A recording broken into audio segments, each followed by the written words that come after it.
ठीक है, चलिए स्टार्ट करते हैं। सो लास्ट क्लास में कुछ क्वेश्चन हम देख रहे थे ना, एनसीईआरटी के। कुछ और देखते हैं आज, फिर ये चैप्टर वाइंड अप करेंगे, है ना। देखो फर्स्ट क्वेश्चन से स्टार्ट करते हैं। एक्सरसाइज का फर्स्ट क्वेश्चन देखिए, ये हाइब्रिडाइजेशन के ऊपर है। सब देख रहे हैं फर्स्ट क्वेश्चन। एक आध करते हैं, हर का एक आध दो क्वेश्चन करते हैं, बाकी आप लोग ट्राई करना, क्योंकि ऐसे बहुत सारे 40 क्वेश्चन है एक्सरसाइज में। हम कोशिश करेंगे कि 18-20 हम कम से कम कवर कर पाए, थ्योरी छोड़ के। हाँ देखो, पहला question, what are hybridization state of each carbon atom in the following compounds। आपको हाइब्रिडाइजेशन स्टेट बतानी है, ठीक है। तो देखो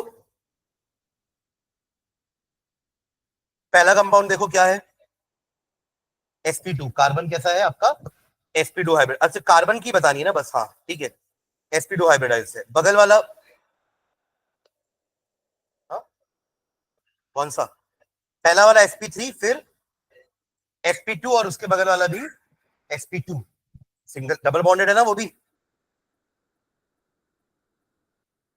नहीं ना, पहला वाला सिंगल बॉन्डेड है, CH3 CH double bond CH2। तो ये हो गया आपका sp3, ये हो गया sp2, और ये भी आपका sp2, ठीक है। थर्ड वाला देखो, थर्ड वाला, थर्ड वाला दिख रहा है क्या? ये C डबल बॉन्ड O है और ये ऐसा है। इसका नाम बताओगे क्या कोई? फंक्शनल ग्रुप बता दो कौन सा है। कीटोन, है ना।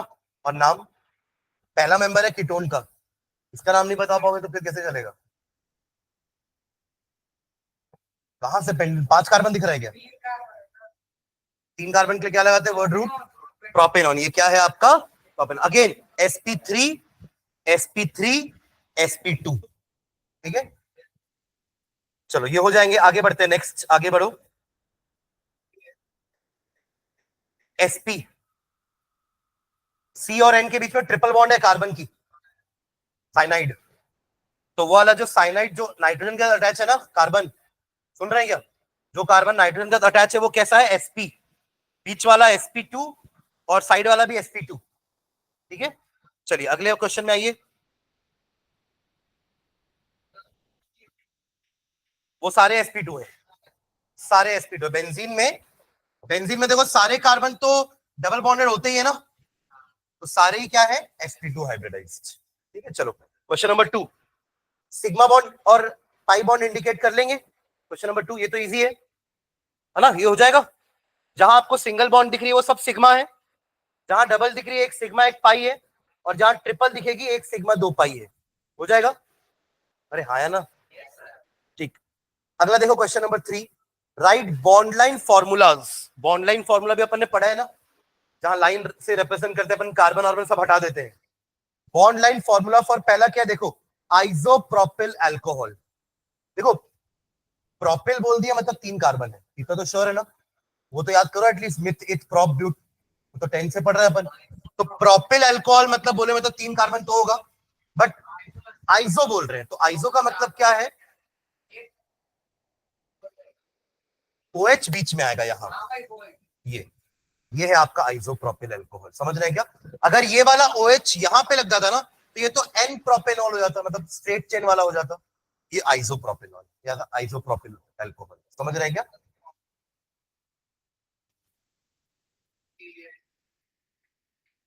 क्यों? वो अपन ऐसा बोलते थे आइसो के लिए कि ये आपका आइसो ब्यूटेन है, और अब ये प्रोपिल अल्कोहल में आइसो कैसे बनाओगे आप? प्रोपेन में आप आइसो नहीं बना सकते। हाँ OH को लगाए हो तो वो आइसो वाली जगह है, इसलिए अपन ने नाम इसको आइसोप्रोपिल अल्कोहल दिया।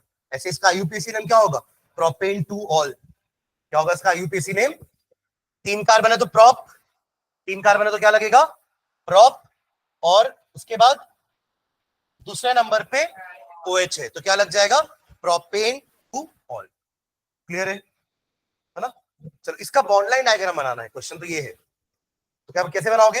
3 कार्बन है तो हो गया 1 2 3, और यहाँ पे कॉपी में लिखते भी चलो ना भाई, जो जो मैं यहाँ लिख रहा हूँ, एटलीस्ट हर के 1 2 क्वेश्चन तो सॉल्व करो कॉपी में, जल्दी निकालो, वरना कल को बोल दोगे सर आप तो एक्सरसाइज कराए नहीं। कम से कम कभी किसी की कॉपी खोल के दिखा तो दूंगा, देखो कराया हूं। तो आइसोप्रोपिल, चलो बाकी दो का बनाओ तो जल्दी से बॉन्ड लाइन डायग्राम। एक है आपका 2,3 डाइमिथिल ब्यूटेन ब्यूटेनल, 2,3 डाइमिथिल ब्यूटेनल, बनाइए इसका बॉन्ड लाइन डायग्राम बनाना है, स्ट्रक्चरल डायग्राम नहीं बनाना है ना। 2,3 डाइमिथिल ब्यूटेनल,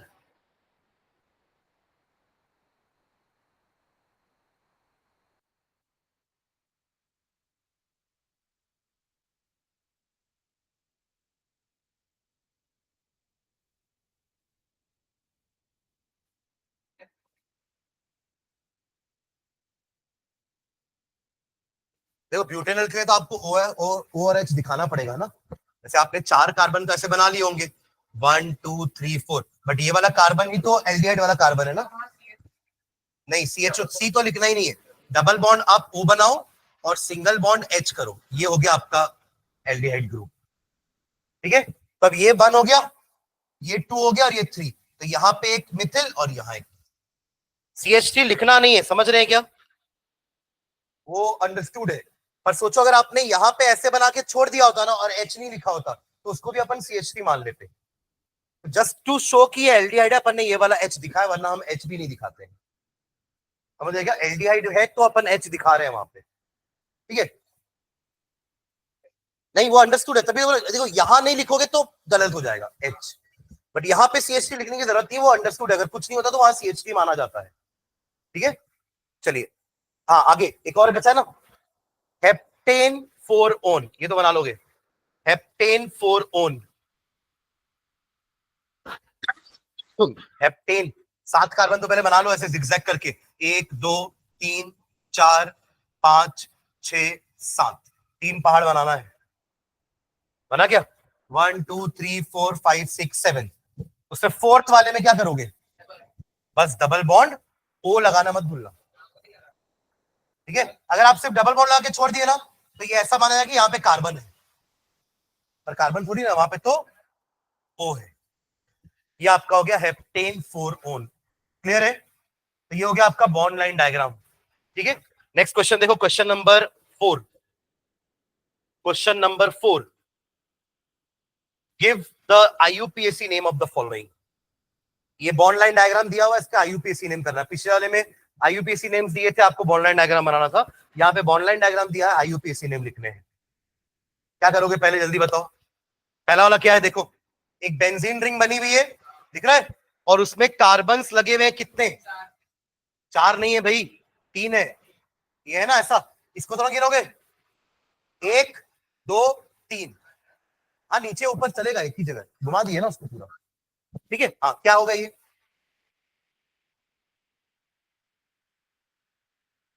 बेंजीन को बेंजीन ही लिखते हैं ना ऐसे ही।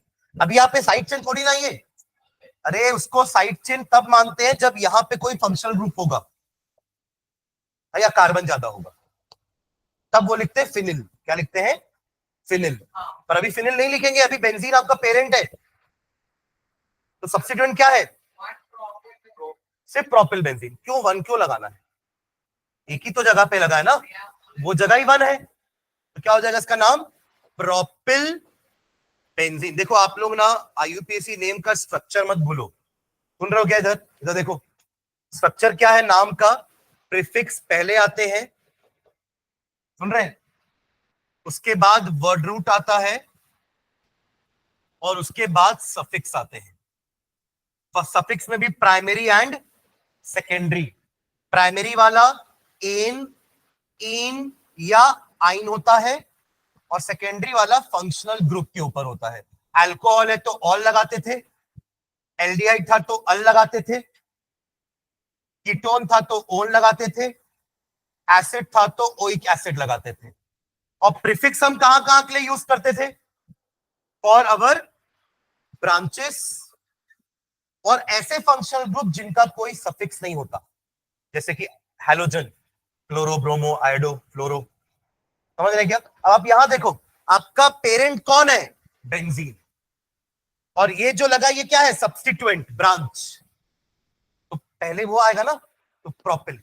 एक कार्बन की ब्रांच को मिथिल, 2 कार्बन की ब्रांच को, अरे कुछ बता रहा हूं सुन लो इधर पहले, 2 कार्बन की ब्रांच को इथिल, 3 कार्बन की ब्रांच को प्रोपिल, 4 कार्बन की ब्रांच को ब्यूटिल। वहीं से तो आया ना अल्किल का नाम। एल्केन में से एक हाइड्रोजन हटाया गया है, तब बना है वो एल्किल। क्लियर है? हाँ, उसका नाम क्या हो गया? Propyl benzene. चलो दूसरा देखो। दूसरा हालांकि सीएन वाला अपन ने सीएन का पढ़ा नहीं, और सीएन के लिए मैं आपको बता दूं नाइट्राइल लगता है। क्या लगता है? सफिक्स इज नाइट्राइल, साइनाइड नहीं, वो तो फिर कॉमन नेम हो जाएगा। नाइट्राइल कोई वही फंक्शनल ग्रुप ही तो है साइनाइड। तो पेंट 3 मिथिल, 3 मिथिल कहां से बीच में आ गया? यहां प्रोपिल का बीच में लिखा है क्या?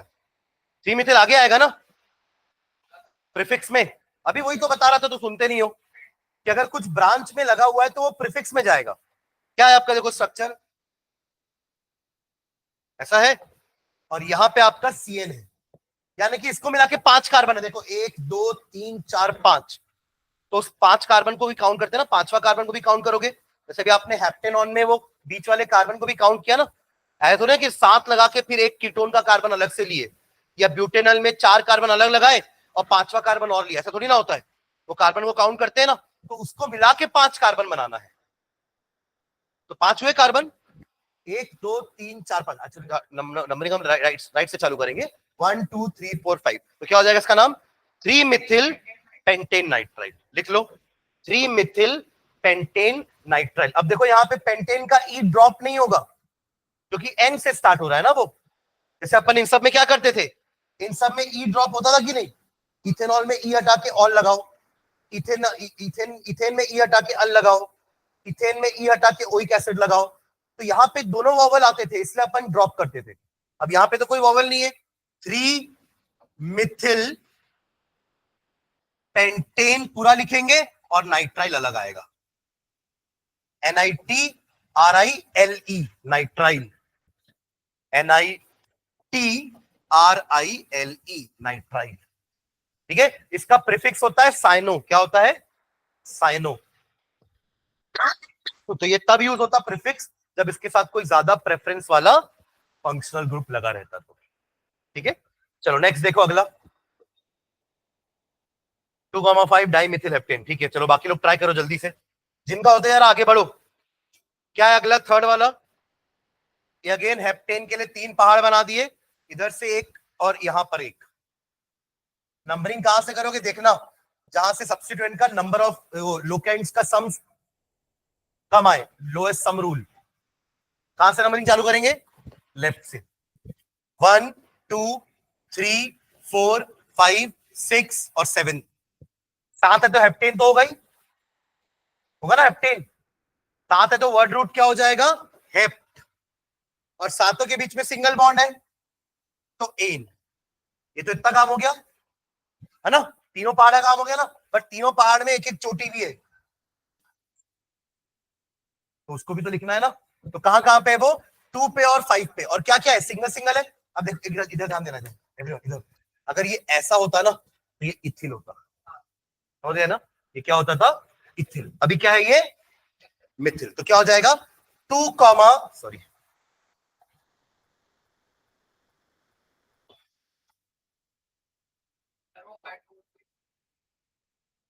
2,5 डाई मिथिल हेप्टेन। समझ गए क्या? 2,5 डाई मिथिल हेप्टेन। चलो अगला देखो, फिर से हेप्टेन जैसा ही है ना, 3 पहाड़ बना हुआ है, और यहां पे ही क्लोरीन भी है और यहीं पे ब्रोमीन भी है। बस अल्फाबेटिकल ऑर्डर याद रखना। और नंबरिंग कहां से करोगे? 1 2 3 4 5 6 7। तो पहले क्या लिखोगे? 3,3 क्यों आ जाएगा भाई? दोनों अलग अलग है तो क्यों कॉमा दोनों एक साथ लिखोगे? यहां दोनों एक ही थे, इसलिए दोनों को कॉमा कॉमा डाल के एक साथ लिख दिए। 3 ब्रोमो 3 क्लोरो हेप्टेन। 3 ब्रोमो, अगर एक जैसे ग्रुप होते तो सबका नंबर एक साथ कॉमा कॉमा देके लिख के बाद में डाई ट्राई लगा देते हैं। सुन रहा है क्या? 3 bromo 3 chloro heptane.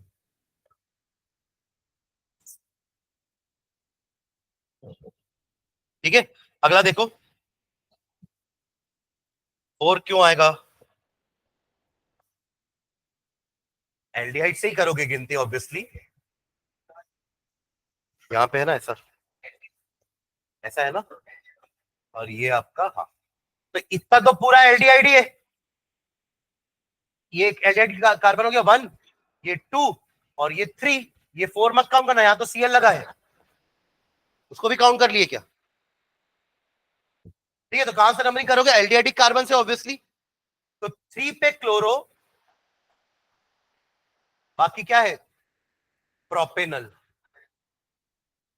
3 chloro propanal. Clear है? हाँ, 3 क्लोरो प्रोपेनल।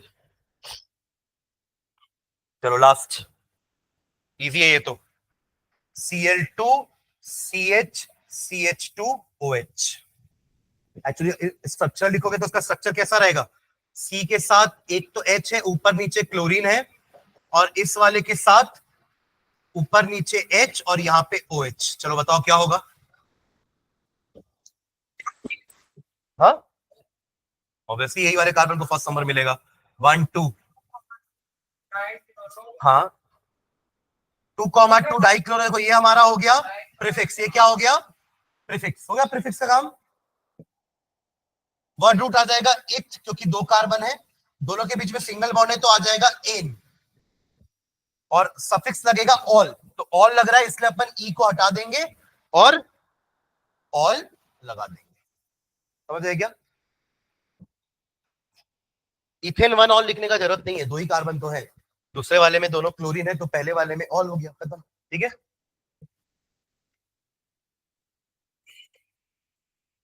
चलो फिफ्थ देखो। फिफ्थ वाले क्वेश्चन भी आते हैं ना कई बार, आपको पूछेगा कि दोनों में करेक्ट नाम कौन सा है। पढ़ो जल्दी से, बना के देखो, बिना ऐसे देख कर ना आपको समझ में नहीं आएगा। 2,2 डाई मिथिल पेंटेन या 2 डाई मिथिल पेंटेन। अच्छा, इसमें जरूरत नहीं है बनाने की, नहीं नहीं, अरे पेंटा मिथिल सब तो पूरा सेम है, गलती क्या है जल्दी बताओ? हाँ, दोनों का नंबर मेंशन नहीं है, समझे क्या? एक का आपका नाम है 2,2 डाइमिथिल पेंटेन और दूसरा नाम दिया 2 डाइमिथिल पेंटेन। इसमें 2 डाइमिथिल मिथिल पेंटेन इनकरेक्ट है ना, क्योंकि आपको दोनों के नाम देने पड़ते हैं। जैसे अभी अपन ने दिया ना पीछे 3,5 आया था ना, यहाँ पे देखो, ये रहा 2,5 आया ना, दोनों का नंबर दिया ना अपन ने 2,5, तो वहां पे भी आपको भले नंबर सेम क्यों ना हो, आपको 2 बार लिखना है। मतलब अगर ये मिथिल ग्रुप, सुनना यहाँ पे, अगर ये मिथिल ग्रुप यहां ना हो करके यहां होता, तो आप 2 बार 2 लिखते, 2,2 डाइमिथिल पेंटेन या हेप्टेन, ये तो हेप्टेन हो जाता फिर। समझ रहे हैं क्या? तो पहला वाला सही है, सुन रहे हैं क्या?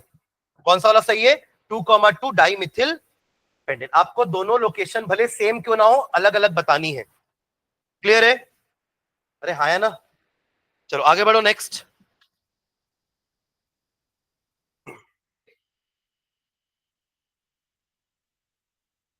247 ट्राइमिथिल ऑक्टेन या फिर 257 ट्राइमिथिल ऑक्टेन। हाँ हाँ, लोएस्ट संपर्क सही, सही कौन सा ये तो बताओ? 247 कितना आ रहा है ऐड होकर के? 247 आ रहा है 13 और 14।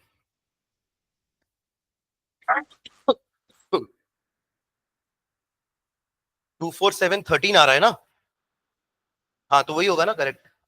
हाँ, तो 247 ट्राई मिथिल ऑक्टेन वो सही है, क्योंकि दूसरे वाले का सम ज्यादा आ रहा है। 257 मतलब कितना हो जाएगा? 40। ठीक है, तो लोएस्ट सम रूल काम आएगा यहाँ पे। तो करेक्ट, आपसे करेक्ट पूछा है ना, which of the following represents correct IUPAC name. ठीक है, तो इसका करेक्ट आईयूपीएसी नेम क्या हो जाएगा? 2,4,7 ट्राई मिथिल ऑक्टेन। चलो थर्ड देखो, 2 क्लोरो 4 मिथिल पेंटेन सही है कि 4 क्लोरो 2 मिथिल पेंटेन सही है? देखो दोनों का सम करके 6 ही आ रहा है ना। पर अपना एक रूल था, एक रूल था, याद करिए, कि अगर दोनों तरफ से सम सेम आता है तो हम नंबरिंग वहां से चालू करेंगे जहां से उसको लोअर नंबर मिले जो अल्फाबेटिकली पहले आने वाला है। समझ रहे हैं क्या? देखो इस वाले का क्या है, 2,4 2 पेंटेन ना, तो 5 कार्बन बना दिया मैंने, 1 2 3 4, एक जगह क्लोरीन एक जगह मिथिल। अब समझना है यहाँ पे दोनों जगह से नंबरिंग करोगे तो 2 and 4 6 ही आएगा नंबर। यहां से भी करोगे तो भी 6 आएगा नंबर, 2 + 4 6। यहां से भी करोगे तो 2 + 4 6। बट अपन क्या करना है, हमको पता है कि भले दोनों जगह से सम सेम आ रहा है पर अल्फाबेटिकली कौन पहले आने वाला है? सी, क्लोरो। मैं उसके सी को देख के सी नहीं बोला हूं ना, वरना तो उसके पास भी सी है पहला, इसका नाम मिथिल है और इसका नाम क्लोरो है। ये कुछ लोग सोचे होंगे इसलिए मैं तुरंत बताया है ना आर्ची। ठीक है, एक क्लोरो है दूसरा मिथिल है, तो अल्फाबेटिकली क्लोरो कम्स फर्स्ट, तो इसलिए हम वहां से नंबरिंग करेंगे जहां से क्लोरीन को कम नंबर मिल रहा है। तो हिसाब से आपका आंसर क्या होना चाहिए? 2 क्लोरो 4 मिथिल, 2 क्लोरो 4 मिथिल, यानी कि पहला वाला वो करेक्ट है आपका। और इसका रीजन क्या होगा? अल्फाबेटिकल ऑर्डर, है ना, अल्फाबेटिकली जो पहले आने वाला है उसको हम कम नंबर देंगे। क्लियर है? चलो नेक्स्ट। ब्यूट क्या बोल रहे हो, 3 आइन 1 ऑल या ब्यूट 4 ऑल 1 आइन? नहीं, ये तो प्रीफिक्स सफिक्स उल्टा सीधा हो गया ना। पहले प्राइमरी सफिक्स आता है बाद में सेकेंडरी सफिक्स आता है, यानी कि पहले आप बताओगे एन है कि इन है कि आइन है, बाद में आप ऑल अल ओन या ओइक एसिड लगाओगे। सुन रहे हैं क्या? अभी तो अपन बात किए थे ना स्ट्रक्चर की, देखो स्ट्रक्चर कैसा होता है आपका नाम का, पहले वर्ड रूट फिर प्राइमरी सफिक्स पहले बाद में सेकेंडरी सफिक्स। जबकि इसमें क्या बोल दिया आप, जो गलत नाम है उसमें क्या लिखा है, पहले 4 ऑल फिर 1 आइन। ये तो उल्टा हो गया ना, पहले आइन आना चाहिए फिर ऑल आना चाहिए। ठीक है, तो इसका आंसर क्या हो जाएगा आपका, ब्यूट 3 आइन 1 ऑल, ब्यूट 3 आइन 1 ऑल। और वैसे भी देखो लोएस्ट सम भी नहीं आ रहा है ना, 3 + 1 4 है, नीचे 4 + 1 5 आ रहा है। समझे क्या बोल रहा हूं मैं? नीचे सेकंड वाले नाम में आप ऐड करो ना दोनों लोकेशन के नंबर को, तो 4 + 1 कितना होगा 5, और ऊपर वाले का 3 + 1 4। तो लोएस्ट सम रूल देखते हैं अपन। ठीक है, चलो नेक्स्ट आप लोग आ जाओ 13th क्वेश्चन में, 13 क्वेश्चन नंबर 13। 6 7 इजी है, आप लोग कर लेंगे, और 9 10 हमने लास्ट क्लास 9 10 11 हमने लास्ट क्लास में किया है। सुन रहे क्या? क्वेश्चन नंबर 9 10 11 हमने लास्ट क्लास में किया है। रेजोनेंस स्ट्रक्चर याद आ रहा है ना? 4-5 क्वेश्चन मैंने इसमें से बता दिए थे आपको रेजोनेंस के भी, और 9 और 10 भी हमने कॉपी में सॉल्व किया है, आपकी बुक में होगा। ठीक है, सीधा हो जाओ क्वेश्चन नंबर 13। 12 तो थ्योरी है, 12 रीड करो एक बार। क्या आपसे क्या पूछ रहा है 12 में? What are electrophile and nucleophiles? ये तो पढ़े अपन, electrophiles are the electron loving species, right, and nucleophiles are the nucleus loving species. Electrophile आपके पॉजिटिवली चार्ज होंगे और न्यूक्लियोफाइल नेगेटिवली चार्ज होंगे। ठीक है, तो वो भी छोड़ दो, 12 हो जाएगा। चलो 13th पढ़ो, 13th क्वेश्चन नंबर 13 मिला सबको? किसका? अरे इतने सारे पढ़े। OH नेगेटिव आपका न्यूक्लियोफाइल होता है, आपके जितने भी कार्बोकैटायन होते हैं, कार्बोकैटायन जितने भी है सब आपके इलेक्ट्रोफाइल्स हैं। ठीक है, चलो नेक्स्ट क्वेश्चन नंबर 13 पढ़िए। Identify the reagent shown in bold in the following equation as nucleophile electrophile. अब देखो जो नेगेटिव दिख रहा है ना वो न्यूक्लियोफाइल, और जो पॉजिटिव दिख रहा है वो इलेक्ट्रोफाइल। समझ रहे हैं क्या? हाँ हाँ, दिया ना OH नेगेटिव। अरे चार्ज तो देगा तब तो पता चलेगा, या तो उसके पास लोन पेयर होना चाहिए। सुन रहे हैं क्या? मतलब आप सुनो इधर, न्यूक्लियोफाइल अपन ने 2 टाइप के पढ़े हैं, एक नेगेटिव चार्ज वाले को न्यूक्लियोफाइल बोलते हैं, और दूसरा न्यूट्रल वाले बट उनके पास लोन पेयर ऑफ इलेक्ट्रॉन्स होने चाहिए, जैसे कि फॉर एग्जांपल वाटर, अमोनिया, ये भी न्यूक्लियोफाइल है। भले यहाँ पे कोई नेगेटिव चार्ज नहीं दिख रहा है आपको, है ना, बट ये भी आपके न्यूक्लियस को जाके, यानी कि न्यूक्लियस लवर है ये, जिनके पास इलेक्ट्रॉन ज्यादा है या नेगेटिव चार्ज है, ये आपके न्यूक्लियोफाइल्स होंगे। समझ रहे हैं क्या? तो OH नेगेटिव आपका न्यूक्लियोफाइल है, और नीचे क्या है, Cn नेगेटिव भी आपका क्या है, न्यूक्लियोफाइल है। और उसके नीचे देखो कार्बोकैटायन है, वो क्या है, इलेक्ट्रोफाइल। पॉजिटिव चार्ज है तो वो क्या हो जाएगा, इलेक्ट्रोफाइल। क्लियर है? तो पहले दोनों में जो बोल्ड में आपका दिया हुआ है वो दोनों क्या है, न्यूक्लियोफाइल्स, और जो थर्ड में जो बोल्ड में लिखा हुआ है वो आपका इलेक्ट्रोफाइल है। समझ गए क्या? ओके चलो 14th क्वेश्चन देखो। तो ये अपन ने हालांकि इसको पढ़ा नहीं है अभी 14th क्वेश्चन, क्योंकि मैं इसको हाइड्रोकार्बन चैप्टर में पढ़ाता आप लोग को। टाइप्स ऑफ रिएक्शन एक्चुअली, ध्यान दो इधर, इधर ध्यान देना। टाइप्स ऑफ रिएक्शन, अपन क्या क्या रिएक्शन पढ़ते हैं ऑर्गेनिक में, ध्यान देंगे इधर। पहला होता है सब्स्टिट्यूशन रिएक्शन, सुनो इधर, सब्स्टिट्यूशन रिएक्शन। ये जनरली ना आपके एल्केन्स शो करते हैं। कौन शो करते हैं? क्योंकि एल्केन के पास एक्स्ट्रा बॉन्ड तो है नहीं कि वो ऐड कर ले किसी को। जैसे कि CH4 है, अगर आपका मीथेन है, तो ये मीथेन में से क्या होगा, अगर मुझे क्लोरीन को ऐड कराना है तो एक H को हटना पड़ेगा, और वो हटकेगा तब जाके क्लोरीन के लिए जगह बनेगी। सुन रहे हैं क्या? तो इस टाइप के रिएक्शन को हम क्या बोलते हैं? सब्स्टिट्यूशन रिएक्शन, जहां पे एक ने दूसरे की जगह ली है। करेक्ट, ये सब्स्टिट्यूशन हुआ। एडिशन रिएक्शन आपका दूसरा टाइप होता है, एडिशन रिएक्शन, जिसमें आप एल्कीन या अल्काइन लेते हो। क्या लेते हो? एल्कीन या अल्काइन। जैसे कि हो गया आपका इथीन। क्या है ये? इथीन। अब अगर मुझे इसमें क्लोरीन ऐड करना है तो H को हटने की जरूरत नहीं है, इनके पास एक्स्ट्रा बॉन्ड है, तो ये उन बॉन्ड्स की हेल्प से H को बिना हटाए भी क्लोरीन को ऐड कर सकते हैं।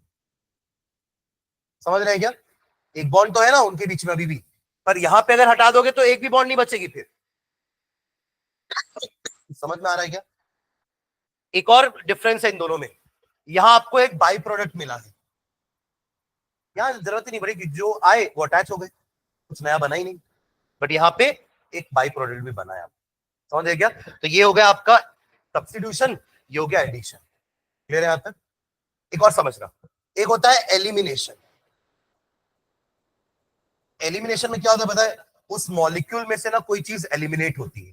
जैसे एग्जांपल समझना, ये आपने पढ़ा है क्लास 10 में, आपको मैं याद दिलाता हूं। CH3 CH2OH, ये नाम बताओ क्या है इसका? इथेनॉल। क्या है ये? इथेनॉल। ठीक है, इसको आप कंसंट्रेटेड सल्फ्यूरिक एसिड में लेते थे, जो कि एक ड्राइंग एजेंट या डिहाइड्रेटिंग एजेंट होता था। ये पानी हटाएगा। क्या हटाएगा? डिहाइड्रेशन मतलब पानी रिमूवल होता है ना। तो यहां से H और यहां से OH मिलके पानी रिमूव, आपको क्या मिलेगा? एल्कीन। क्या मिला? डबल बॉन्ड बन जाएगा, क्योंकि कार्बन तो 3 बॉन्ड का रहेगा नहीं ना, तो अब आपने कुछ हटाया तो वो आपस में डबल बॉन्ड बना लेगा, तो एल्कीन बन जाएगा। और निकला क्या? पानी का मॉलिक्यूल एलिमिनेट हुआ है। समझ रहे हैं क्या? तो इसमें देखो, ये तो हो गया डिहाइड्रेशन। ऐसे और भी प्रोसेस होते हैं, जैसे डिहाइड्रेशन एक हो गया, एक होता है डीहाइड्रोहेलोजिनेशन, एक होता है डीहाइड्रोजिनेशन। देखो, जिसके सामने डी लग गया उसका मतलब रिमूवल, कि वो कुछ ना कुछ हटाएगा, और वो कुछ ना कुछ क्या होता है जो उसके बाद लिखा है। जैसे डी के बाद क्या लिखा? हाइड्रेशन, यानी पानी हटाया। डी के बाद हाइड्रोहेलोजिनेशन, यानी कि हाइड्रोजन और हैलोजन, हाइड्रोजन और हैलोजन। जैसे यहां क्या हुआ? एक कार्बन से H निकला, दूसरे कार्बन से OH निकला। डिहाइड्रोहेलोजिनेशन में क्या होगा पता है? एक कार्बन से H निकलेगा, दूसरे कार्बन से हैलोजन निकलेगा, HCl हो जाएगा। या जैसे पानी हुआ वहां HCl हो जाएगा, या HBr हो जाएगा, या HI हो जाएगा। समझ गए? और थर्ड में क्या है? हाइड्रोजन रिमूव होगा, यानी कि oxidation. Removal of hydrogen is oxidation, removal of hydrogen is oxidation. तो पढ़े ना अपन, एडिशन ऑफ ऑक्सीजन भी ऑक्सीडेशन होता है, रिमूवल ऑफ हाइड्रोजन भी ऑक्सीडेशन होता है। समझ रहे हैं क्या? तो ये होते हैं एलिमिनेशन रिएक्शन। तो सब्स्टिट्यूशन, एडिशन, एलिमिनेशन। अब देखो, सब्स्टिट्यूशन में भी क्या होता है ना, न्यूक्लियोफिलिक सब्स्टिट्यूशन होता है। जैसे कि फॉर एग्जांपल यहां समझना,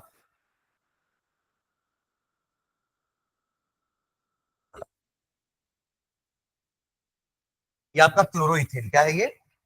क्लोरोइथेन। देखो, सी के साथ सारे H है, यहां पे क्लोरीन लगा हुआ है, तो इथेन तो है ना, ये दो कार्बन है तो इथेन तो बोलोगे। और क्लोरीन के लिए क्या लगता है? Prefix chloroethane. इसका नाम क्या है? क्लोरोइथेन। करेक्ट। अब मान लो इसके पास एक OH नेगेटिव आया, ये क्या है? एक न्यूक्लियोफाइल।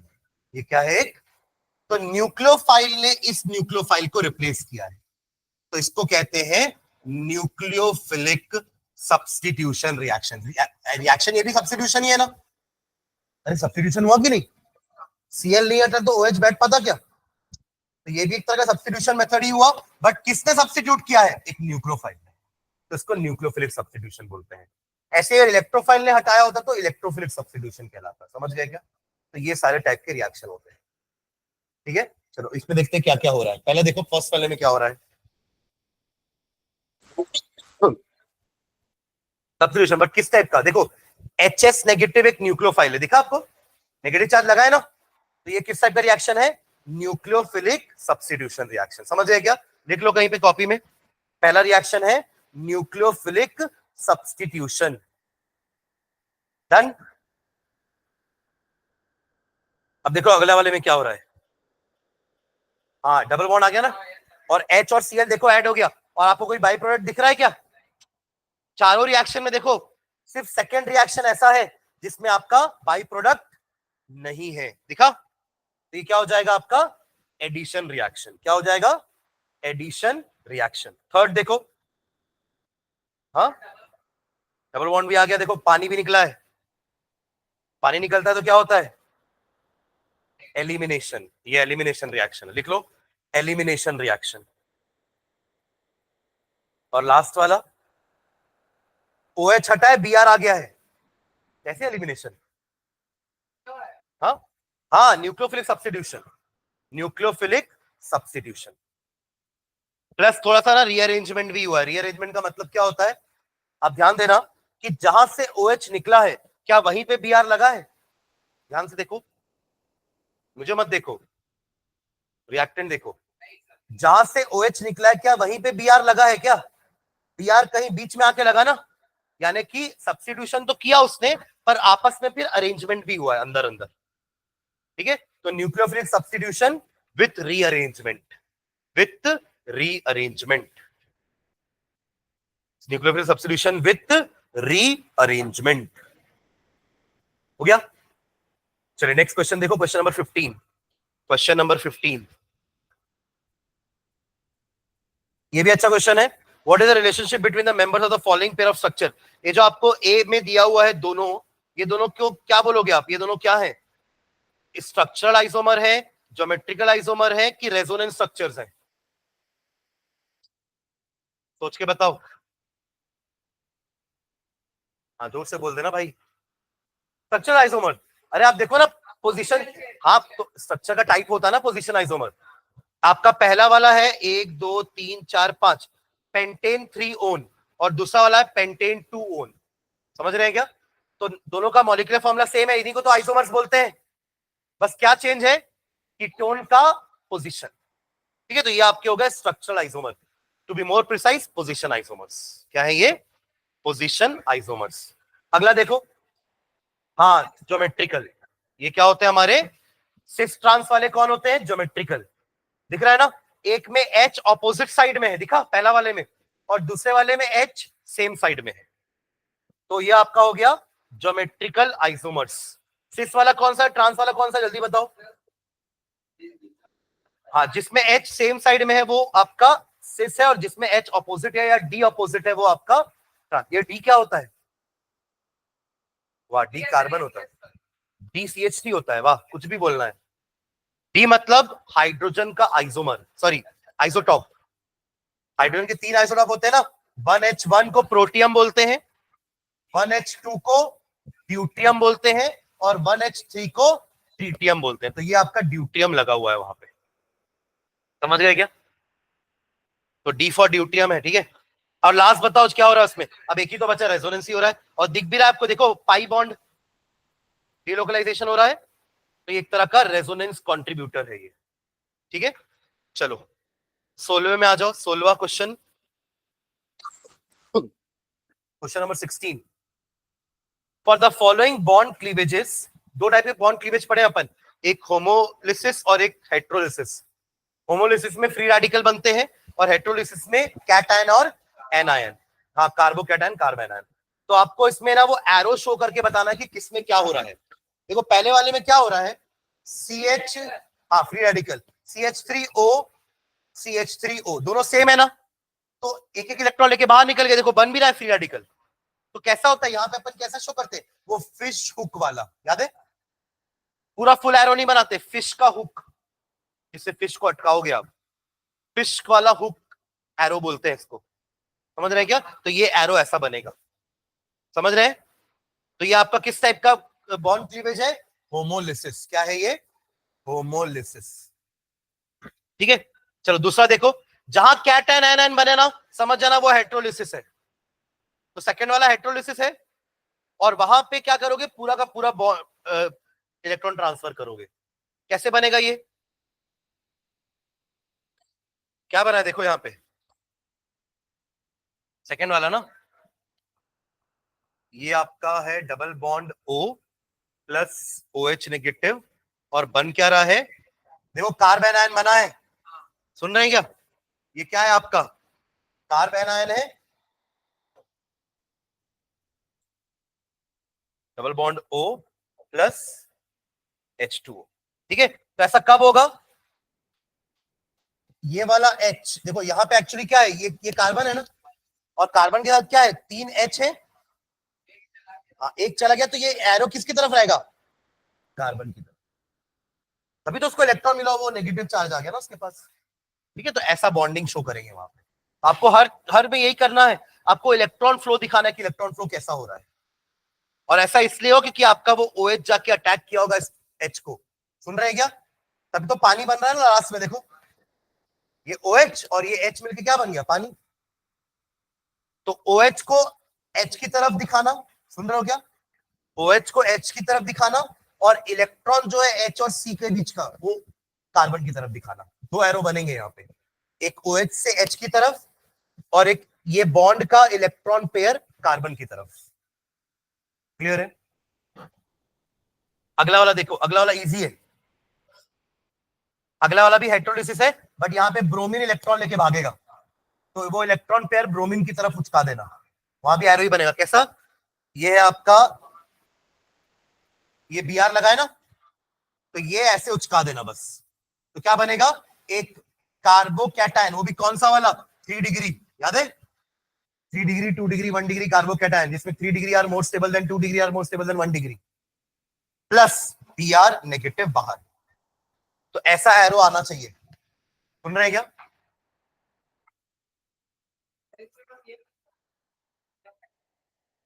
वो भी पूछा है ना, क्लास, हाँ क्लासिफाई करना है each one.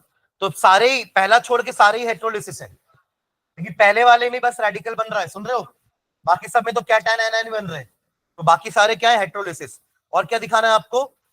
Identify reactive intermediate produce as free radical. तो पहले वाले में फ्री रेडिकल बना है, दूसरे वाले में कार्बन आयन है, तीसरे वाले में कार्बोकैटायन है, और लास्ट वाले देखो क्या है, लास्ट वाले भी देखो कार्बोकैटायन है, प्लस लगा ना, तो क्या है, कार्बोकैटायन। अच्छा, इसमें कैसे दिखाओगे एरो?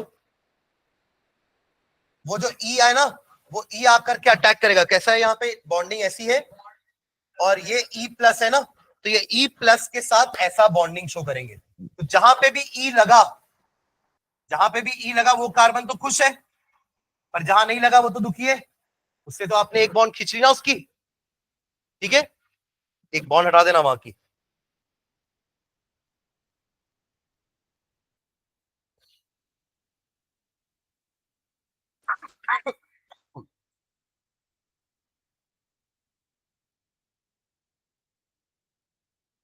ठीक है, यहाँ की बॉन्ड हट गई ना, और ये बॉन्ड तो इन दोनों के बीच में थी, सुन रहे हो क्या?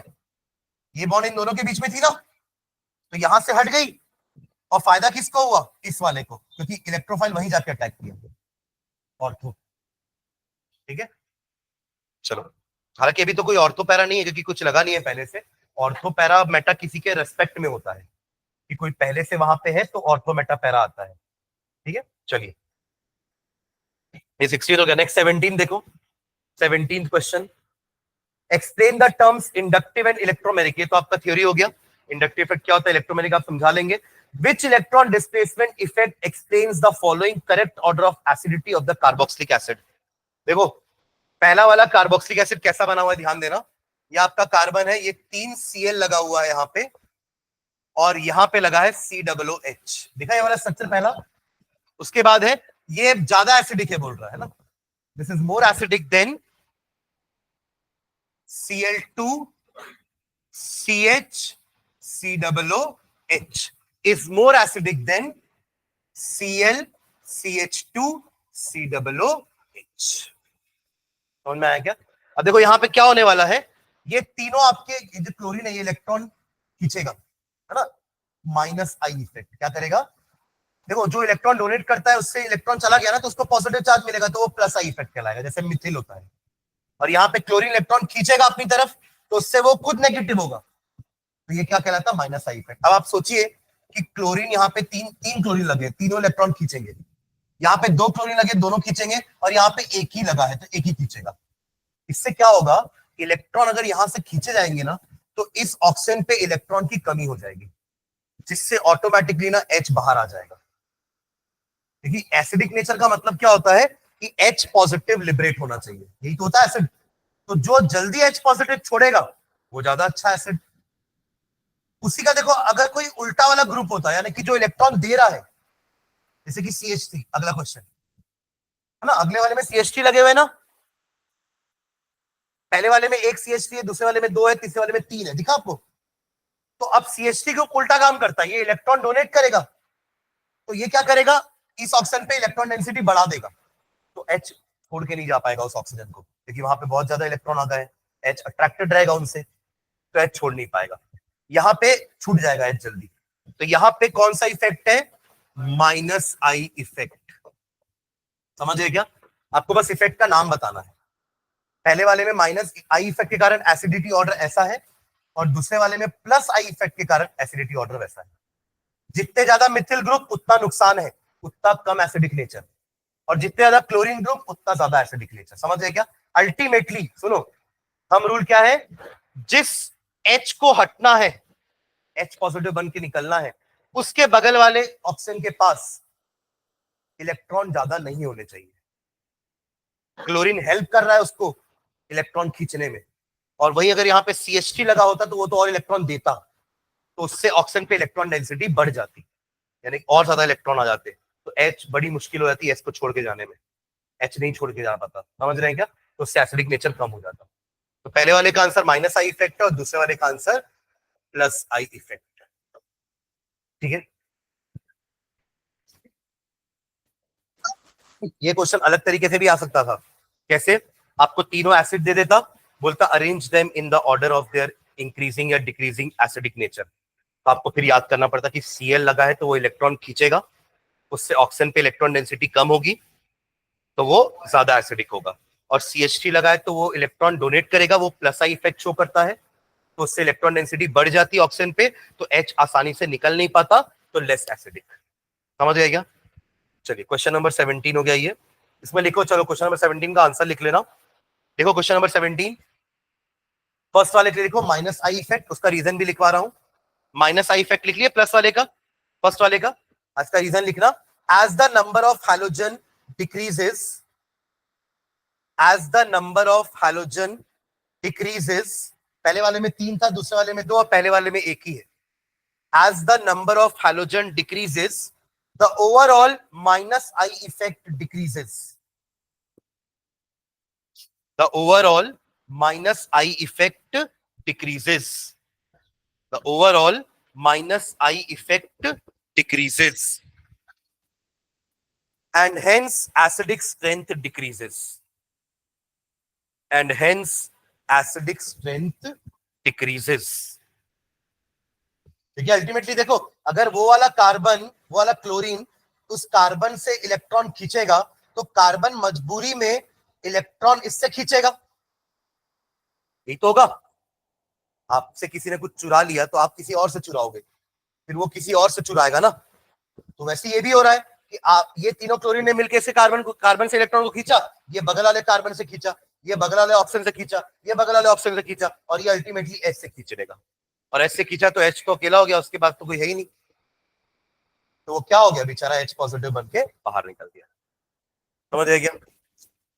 ठीक, चलो सेकेंड वाला लिखना, सेकेंड वाला plus I effect, plus I effect, plus I effect. As the number of alkyl group increases, as the number of alkyl group increases, as the number of alkyl group increases, comma, the plus I effect increases, plus I effect increases, which increases the electron density at oxygen, which increases the electron density at oxygen, which increases the electron density at oxygen, and hence acidic strength decreases. And hence acidic strength decreases. And hence acidic strength decreases. ठीक है, चलो question number 25 में आओ. बीच के सारे theory question है, कुछ कुछ लेस्लांगेज वाले हैं, कुछ कुछ टेस्ट हैं, प्रिंसिपल पूछा है सबके एस्टिमेशन का, डिटेक्शन का. क्वेश्चन नंबर 25 पढ़ेंगे सभी. Why is nitric acid added to sodium extract before adding silver nitrate for testing halogen? जल्दी निकालो कहां पे आपने हेलोजन का टेस्टिंग लिखा है. हेलोजन का डिटेक्शन यूजिंग लेस्लांगेज, वहां पे अपन ने लिखा ये point. Just to remind that point, ये क्वेश्चन मैंने सेलेक्ट किया था कि आप लोग को बताऊंगा मैं. हेलोजन का टेस्टिंग मिला एग्जैक्टली. अगर नाइट्रोजन है तो वो HCN बन के उड़ जाएगा, और अगर सल्फर है तो वो H2S बन के उड़ जाएगा. बस यही रीजन होता है नाइट्रिक एसिड का, क्योंकि देखो ये हमारा हैलोजन का टेस्ट है ना, तो हम नहीं चाहेंगे कि सल्फर और नाइट्रोजन रहे वहां पे. तो अगर आपके कंपाउंड में सल्फर नाइट्रोजन है तो ये उस नाइट्रिक एसिड के साथ ऑक्सीडाइज हो जाएगा और गैस में कन्वर्ट होकर उड़ जाएगा. ठीक है, देखो इसका आंसर नीचे. सोडियम एक्सट्रैक्ट, वो इसी का नाम तो था ना, लेस्लांगेज. सोडियम फ्यूजन एक्सट्रैक्ट को अपन ने क्या नाम दिया था? लेस्लांगेज एक्सट्रैक्ट. टेस्ट का नाम लेस्लांगेज टेस्ट था. Sodium extract is boiled with nitric acid. Sodium extract is boiled with nitric acid to decompose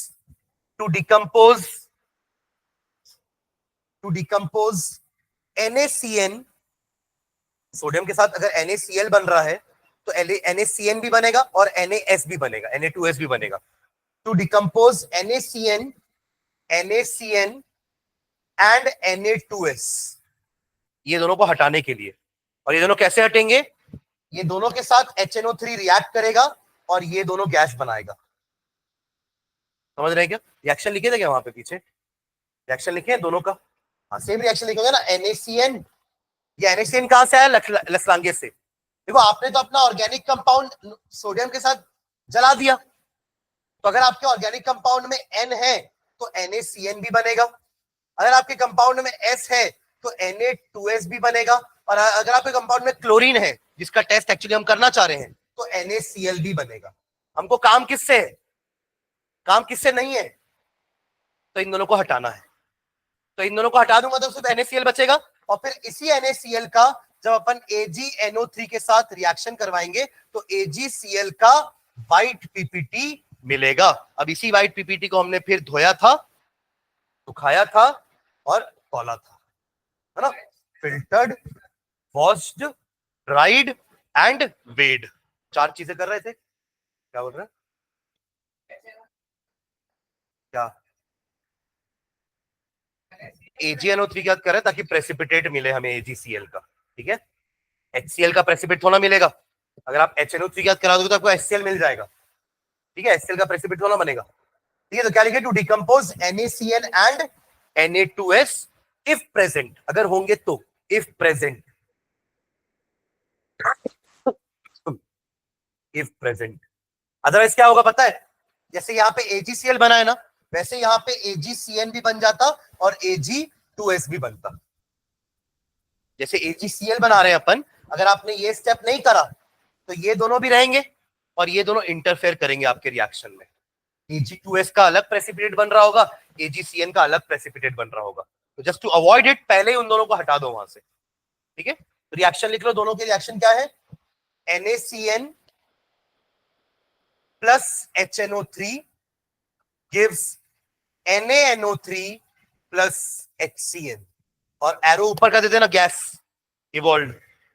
फिर Na2S plus HNO3 gives NaNO3 plus H2S. Again ये भी गैस बाहर. ठीक है, अदरवाइज ये दोनों ही क्या करेंगे पता है? हमारे रिएक्शन के साथ इंटरफेयर करेंगे और आगे जाके इनके भी प्रेसिपिटेट मिल जाएंगे, AgCN और Ag2S। तो पहले ही हटा दो इनको बाहर। उसके बाद की थ्योरी है, सीधा क्वेश्चन नंबर 32 में आ जाना। न्यूमेरिकल्स देखते हैं लास्ट के सारे, जो आप लोगों को मैंने लास्ट में 34 35 भी करने को कहा था लास्ट क्लास में, है ना, तो उसको भी एक बार डिस्कस कर लेते जिन्होंने किया होगा। 32 में आ जाओ। 32 क्वेश्चन नंबर 32, ये आपका कार्बन हाइड्रोजन का एस्टिमेशन डिटेक्शन है।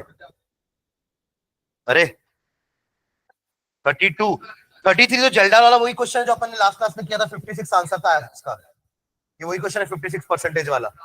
हाँ तो 32 देखो जल्दी से। क्वेश्चन नंबर 32 क्या बोल रहा है? An organic compound contains 69% carbon and 4.8% hydrogen. ये उल्टा क्वेश्चन है, देखो सुन रही हैं? हमने हर बार क्या किया है, हमको कार्बन डाइऑक्साइड और वाटर पता रहता है, हम अपना मोल कंसेप्ट यूज करके कार्बन का परसेंटेज और हाइड्रोजन का परसेंटेज निकालते हैं। यहाँ उल्टा दिया है, यहाँ पे कार्बन और हाइड्रोजन का परसेंटेज दे दिया है। आपसे पूछ क्या रहा है?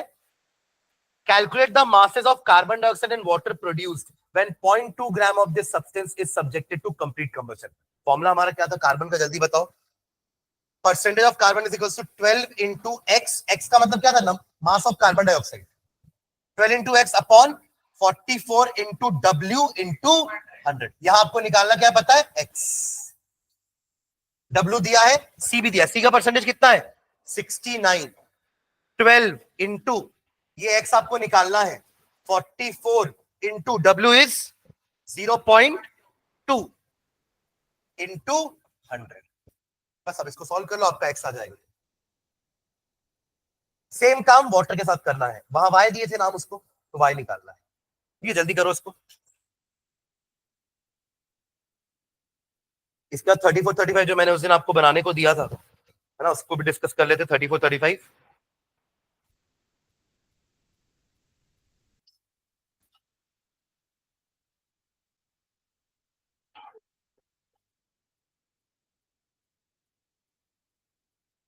35 क्यों नहीं बन रहा था? दोनों तो फॉर्मूले बेस्ड क्वेश्चन थे। इनफैक्ट ये भी और अगले दोनों 34 35 भी। Answer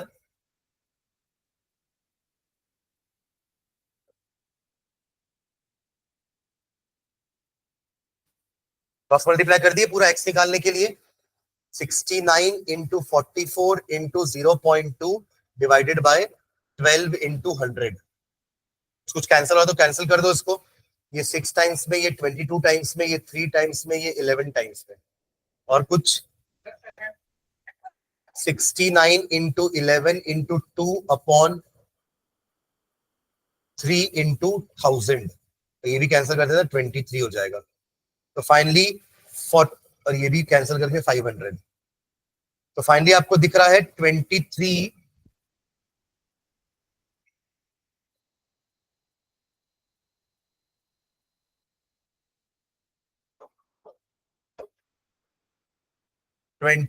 into 11 upon 500। कितना बोल रहे हो? कैसे 50 नंबर तो देखो कितना आ रहा है। 23 इंटू 11 लगभग 200 कुछ आएगा, और अपॉन 500 वन से ज्यादा आंसर आना नहीं चाहिए, लेस देन वन आंसर आएगा। 0.506 है आंसर, 0.506 ग्राम। इतना क्या है? Carbon dioxide. इतना क्या है? Carbon dioxide. परसेंटेज मत लीजिए ना, अपन परसेंटेज नहीं निकाल रहे ना, परसेंटेज तो दिया है क्वेश्चन में। तो 0.506 ग्राम कार्बन डाइऑक्साइड। अब वाटर के लिए क्या फॉर्मूला था? तो सॉरी एच के लिए percentage H is equals to, ये एच के 12 की जगह आ गया था आपका 2 1। कैसे? H2O में 2 ग्राम हाइड्रोजन होता है ना, बाकी 16 ऑक्सीजन होता है। यहां भी 12 कैसे आया? कार्बन डाइऑक्साइड में 12 ग्राम ये है, 32 ग्राम ये है, ओवरऑल 44 ग्राम है।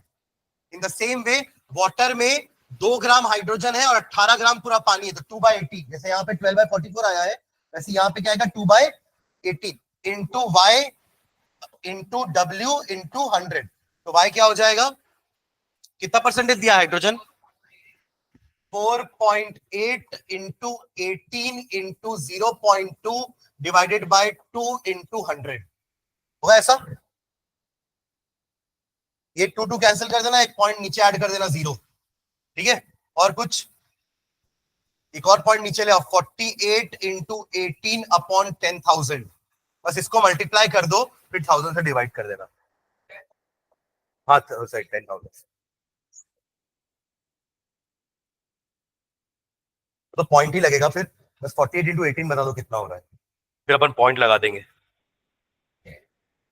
864 0.0864 होगा। इतना ग्राम क्या? पानी। 0.0864 ग्राम वाटर।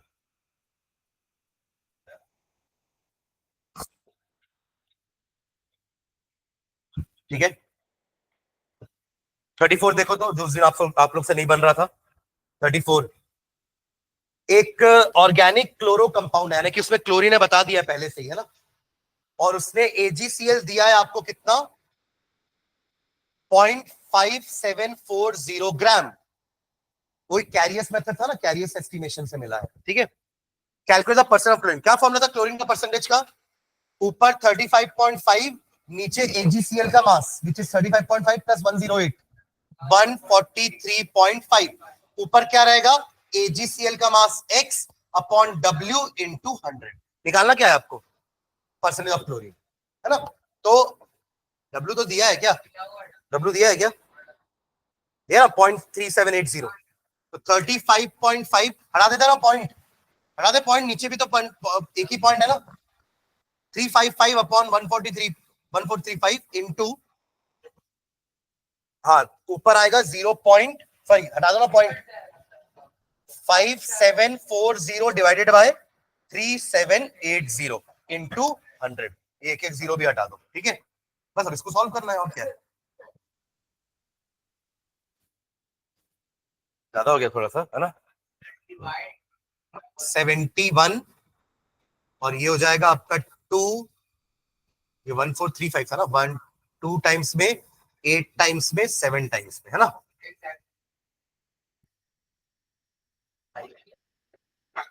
और कुछ?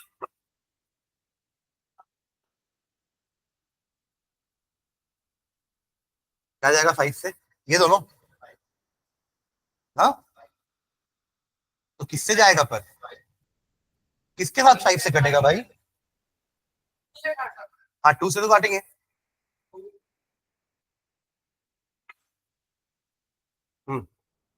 1892870। और कुछ? अरे क्या बात है, मजा आ गया है ना। तो 710 नहीं, एक और यहाँ भी 10 है भैया। 71 अपॉन, बताओ इससे इजी क्या होगा कैलकुलेशन? तो हो जाएगा। हाँ, अब कटेगा नहीं, ये आपको करना पड़ेगा क्योंकि 3 से नहीं जाएगा ये, अब तो डिवाइड करना पड़ेगा। इतना तो कर सकते हैं यार, 710 189 कितने बार में जाएगा? 18 का टेबल चलाओ ना थोड़ा सा, या 19 का टेबल चलाओ, आसपास आएगा। फर्स्ट डिजिट बताओ, फर्स्ट डिजिट। 4 की 5? नहीं, 4 में पार हो जाएगा भाई। हाँ तो 3 होगा फिर, और क्या गजब कर रहे हो यार। 4 में पार हो रहा तो 5 में तो पार होगा ही ना, तो पीछे आओ ना फिर। 3 आंसर है आपका 37.566। मैंने आंसर ही बताया था आप लोग को, 37.566। 3 डिजिट तक नहीं जाना तो भी चलेगा, 0.5 में भी एंड कर दो, कोई दिक्कत नहीं है। ठीक है, अरे हाँ ना। चलो अगला क्वेश्चन देखो, उसी के बाद वाला 35, ये 34 था ना, 35 ये आपका सल्फर वाला है। In the estimation, again sulphur को भी अपन ने कैरियस मेथड से ही किया था। In the estimation of sulphur, formula बता दो यार डायरेक्ट, परसेंटेज ऑफ सल्फर क्या था फॉर्मूला? ऊपर 32, क्यों 32? PaSO4 में 32 ग्राम सल्फर है,